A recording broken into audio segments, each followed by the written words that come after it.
We are at Yorkdale Mall. We're meeting up with Jennifer Wang, who is a fashion influencer here in Toronto. All right, Jen, you are bringing us into your world. What are we going to do today? We're going to go into Aritzia, check out some stuff. We're going to take a look at the fabrics, the sewing, what they're using, what's new for spring, and then see if anything's any good. No down jackets because it's going to create such a mess. No. When you go in stores, what do you look for? I just look for what I like to wear and buy, so I look at that stuff. And like, I guess these pants are really popular too, the balloons, but they're kind of falling out of trend. So we just picked up the effortless pants from Aritzia, and we're gonna go dissect them later. And then we're gonna go to another store and check out some other things. Yeah. We are now going into Alo. We're gonna be purchasing the iconic white tee. That's right. Went to Aritzia and Alo, we picked up some stuff. We're going to show you guys what we got, and we're going to dissect it and see if it's worth it. Yeah. How it's made, the quality, the workmanship. We're going to dive into these garments and you know, maybe even talk about what we would improve with them. Exactly. All right, Jen, so you took me to the mall, you brought me into your world. We decided on getting this top from Alo. Yep. We'll see what the workmanship is like, but what do you feel about Alo itself as a brand? I feel like very little is worthwhile, to be honest.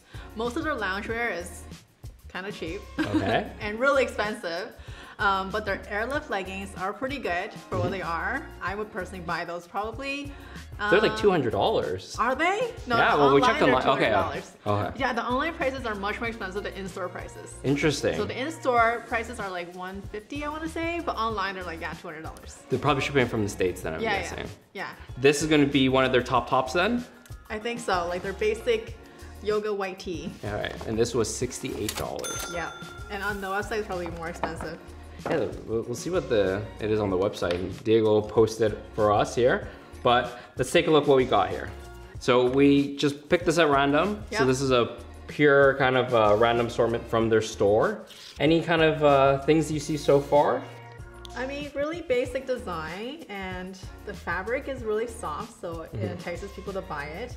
Yes. It kind of feels like that brushed legging fabric. Yeah, so what they'll do is actually they will take mechanical brushes and brush it across the surface of the fabric, but I think you touched on a very good point there that feels good in store. So I think a lot of brands will design, especially retail brands, they'll design products to look and feel good in store. Yes, and then when you take it home, it's a very different situation. Exactly.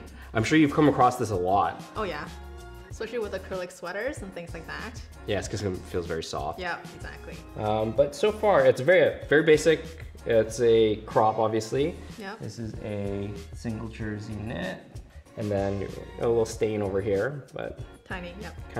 Kind of can't be avoided when buying white shirts in retail. This is made in Nicaragua with US components. That means they ship the products to the factory because it's cheaper labor costs in Nicaragua, and there's going to be trade agreements so they can bring it back up for a lot cheaper. I feel like most people don't know that. Especially when you start manufacturing at scale, you know, brands like this, it's all about the dimes and the pennies. Right. You know, how efficiently and how fast can you be responding to actual market conditions to get the products out there. 94% polyester, 6% spandex. Yeah, quite stretchy. It's quite stretchy. And I've noticed too, like there's some sort of residue. Yeah.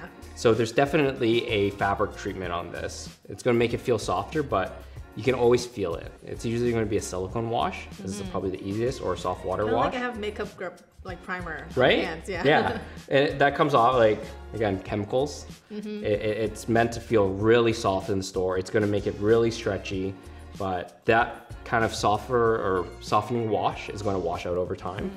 We have the inspection stickers here, so it's going to be different stages of the inspection line. Got the hang tag here, pinned at the armpit, which is not great. I don't really like it when they puncture the fabrics. So then you have a permanent hole in your shirt. And then overall, I would say, again, very simple shirt. It was $68. Got a heat transfer logo here. Thankfully the L is perfectly for center line. They will, pretty much centered. I think within manufacturing tolerances. Yeah, fair enough. Pretty sheer, but this is what you're gonna get with a lighter weight. Exactly, you can see the tag through right here. Yeah, so would you, kind of looking at this, would you say this would be something you'd be interested in buying from the consumer's perspective? Personally, no, not at all. Just because of the sheerness. And this brush fabric, I find tends to pill over time. I don't know if that's your experience as well with brush leggings. You know, we'll throw this into the pill tester. Okay, let's do it. Yeah, that would actually be a great thing to test. Because when you actually are brushing it, again, it feels great in the store, but you're actually breaking up those fibers. And they ball up on the they surface. ball up, exactly. But overall, very simple shirt. Let's take this apart. We got the multiple care labels here too. So, Alo Yoga Mexico, US, Thailand. They're different offices? Yeah, multiple corporations. Overall, the workmanship itself is pretty decent. Yeah, simple serger finish. I did notice some excess fabric at the bottom here. Okay. Where some is trimmed and some is not. Okay, over here, I see, yeah. So when you're actually cutting these fabrics, there's multiple ways. There's gonna be the, it's like a vacuum table and an automatic cutter. But when you're doing stuff like this, a lot of times you're gonna be using a manual cutter because you can make your stacks that high. But you're gonna get a lot of tolerance differences because the thicker the stack, the more compression on the bottom, the more they spread out, and the more angle actually has to play with it. So when you're placing fabric, you need to make sure it's relaxed because it's been stored on a roll. So if they don't relax the fabric as well, you're gonna get a lot of issues in terms of the elasticity of the fabric actually responding back to it. But some machines trim as they sew, right? Yes. So I would say what's going on here is you'll see here, the width of this is probably changing, and either the blade that's actually going to be cutting it off isn't going to be as sharp, or it's just they're just pumping these things through, and the blade's actually not getting in there to cut that off. So it's like a speed thing. Yeah. See here, there's a. Oh, is that like fiber damage to the fabric? Yeah. You see this one line here? Yeah, yeah. So this like is this is either going to be probably when they're knitting it, one of the strands broke. Oh. So you're gonna have this one thing. Then somebody runs in there to go fix the machine because they all have brake sensors on them. Oh yeah. So when a yarn breaks, they're gonna come fix it. But you know that's why you can see it just from here to here. Yeah. So it broke, and then the distance between the sensor to the actual knit fed in, and the guy came back and fixed it. Oh, interesting. But overall, I would say the workmanship's pretty decent. It's not. Yeah, there's no loose threads from what I saw. Does this look curved to you, or is that? So I think it's actually a curved hem. Oh, okay. Yeah, slightly curved in the front. Like it's slightly droopier on this side. Yeah, I can see that as well. Let's take a measurement here.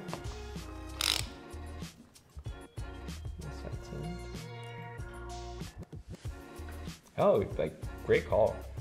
It is half an inch longer on this side. Oh, strange. So it's gonna be like a slanted. So it's That's probably not intentional. No, definitely not. But great call, great catch on that.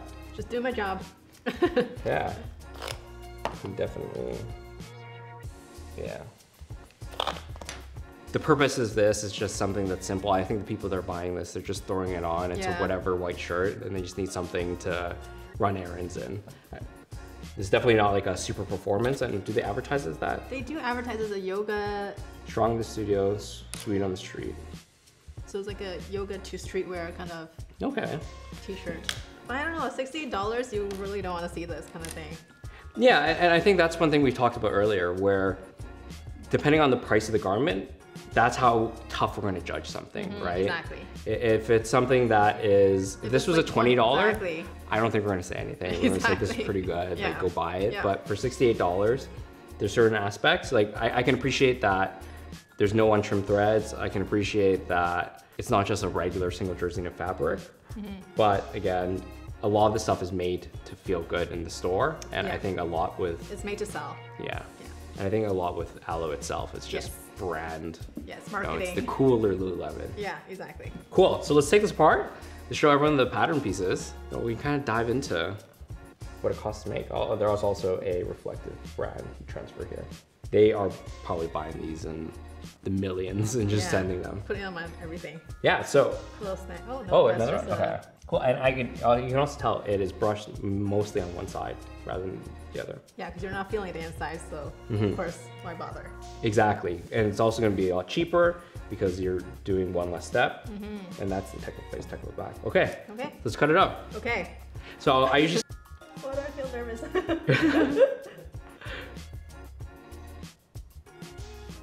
Scissors are really sharp. If you ever use fabric scissors on stuff other than fabric, your designers will kill you.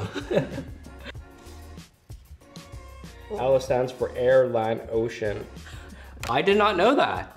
Did you know that's what ALO stands for? No, I didn't. That's crazy. Let's protect and respect our planet's resources. That's crazy. Then why would they make a post? I think when it comes to a lot of brands, there is the consumer-facing illusion of sustainability. Exactly. Yes. You can make this up years and not know what ALO meant, but today I learned. Both learning something new. Mm-hmm. How does it feel to start cutting them up? This is actually really fun. Yeah? And it cuts like butter, even though I'm probably butchering this. Okay, we have freed the back panel. Okay.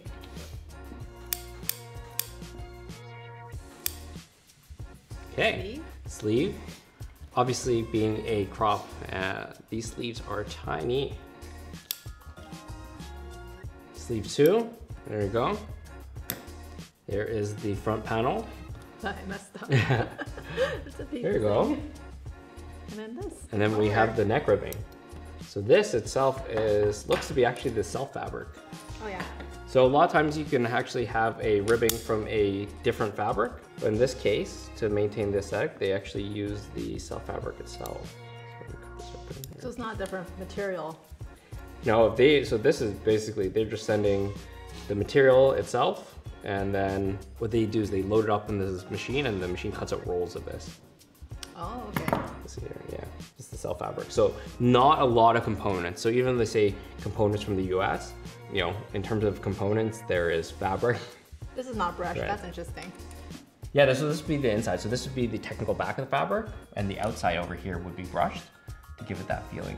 So we're gonna throw it on our pill tester. Okay. And we're gonna see how much it actually pills. I suspect it's going to pill a lot. Yeah, with the brush fabric. And then we'll actually see the GSM of this as well. So the way we're going to do this is this cuts 130 millimeters of circular fabric, and then we're going to throw it on our pill tester. You're going to press down and turn. Okay. Yep. Yeah. Oh, you don't need to press down too hard. Yeah, okay. There you go.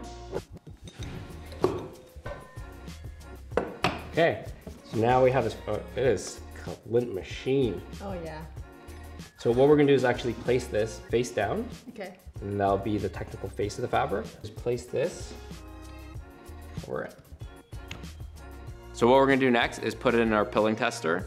And what this machine does is it's going to rub the fabric against the known abrasive for 1,000 cycles.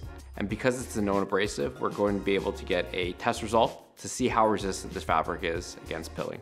So it actually pill tested pretty good. I would say this would be a 4, maybe 4.5 in terms of commercial acceptability. And what's the scale total? 10? So out of 5. So 5 would be absolutely 0 pilling. Oh. 4 would be slight pilling. 3 would be moderate pilling. 2 is severe. 1 is like, don't buy it. Okay. So I would say, you know, you can see it starting to form. Yeah. And I would say if we did another 1,000, we would definitely start getting the fuzzies. Right. But in terms of at least 1,000 rubs, it is okay. Everything will start pilling eventually, especially with synthetic yarns, but it's not going to pill quicker than most consumers are thinking it would. Gotcha. Now, are certain brush fabrics more likely to pill? Yes, so depending on how much you brush a fabric is going to cause it to pill. A lot of times lower quality polyester might not pill because it just breaks off. Oh, yeah. Okay. So you'll get a lot of pilling when it comes to nylons because it's a stronger in terms of its tensile strength. Okay. So it'll actually stay there, and it's all these fibers just basically rolling against each other and balling up. When you look at your laundry and you get all of the lint, that's often going to be the staple fibers from your cotton. It's going to be loose polyester, the microplastics that end up in the lint trap. But here's all the components you need to make the shirt. We have the back panel, the front panel, and the 2 arm sleeves, as well as the neck binding. But let's see what this is in terms of its GSM.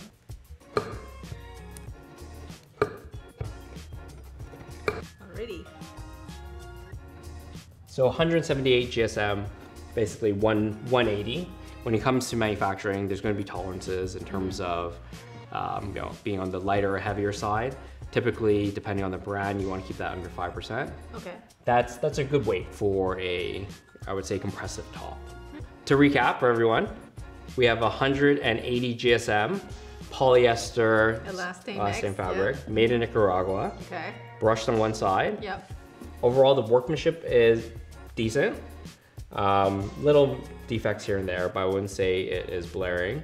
I would say in terms of manufacturers in Nicaragua, there's going to be duty-free trade agreements between that and the US, and thus obviously Canada. I would say this probably costs around $7 to make in Nicaragua. That's crazy. That's like 1/10 of the cost. Not a huge amount of fabric consumption, right? If this was actually a single jersey knit cotton, this would probably be even cheaper. But because this has the silicone soft treatment, as you can feel, because it's brushed, there's a little more steps into getting the fabric to this stage. Okay. If this was a cheap cotton t-shirt, you could probably get, you can make this stuff in Bangladesh for this for like $1.50. Oh, yeah, depending on the volume, obviously. Okay, so what I'm hearing is synthetics sometimes cost more than natural fibers. Depending on the post-treatment of it, right? If it is just straight up talking about raw material costs, cotton's gonna be more expensive than polyester. Oh, I see. But you're bringing in the elastane, you're bringing in the brushing, which is gonna be a step. The silicone stuff. And the silicone wash as well. All those stuff are gonna add to the cost of manufacturing the material itself. Okay. Well, overall, I would say, they definitely went with this because it feels sporty. If they went with a cotton t-shirt, it wouldn't feel sporty, it wouldn't feel like aloe. But overall, I would say on my thoughts on the manufacturing side, it's decently made. What are your thoughts on the consumer side of buying it for $68? And what are some alternatives that you think might be better? I can't think of any alternatives that are similar like this, where it's like a brushed, stretchy polyester spandex material that's meant for like working out in and for wearing as streetwear. But I feel like 68 is a little bit steep for what we're seeing here, just because the design is so simple. I mean, we did say the manufacturing is quite good, but like there were some issues too, like one side is longer than the other. This brush fabric, it's not that pilly, so that part is nice. But I'm feeling like this is a little steep. Okay. Yeah, again, I don't think it's anything super special. You're paying for air, land, and ocean, as we found out today. Because it's air, land, and ocean, I would have thought that the brand would have had a lot more sustainable initiatives in terms of recycled polyesters or different types of fiber. Right. But often a brand's ethos might start as something, and then some venture capital comes in and changes it. That's true. I wonder if it is owned by private equity or something. Oh, 100% to be that big. Okay. Yeah. Well, thank you for joining us today. It was great to dive into this one particular garment with you. Yeah, that was really fun. Be sure to like, comment, subscribe. If you guys want to see more of these type of videos and more on what goes on behind the scenes in fashion, don't forget to subscribe and check out these videos.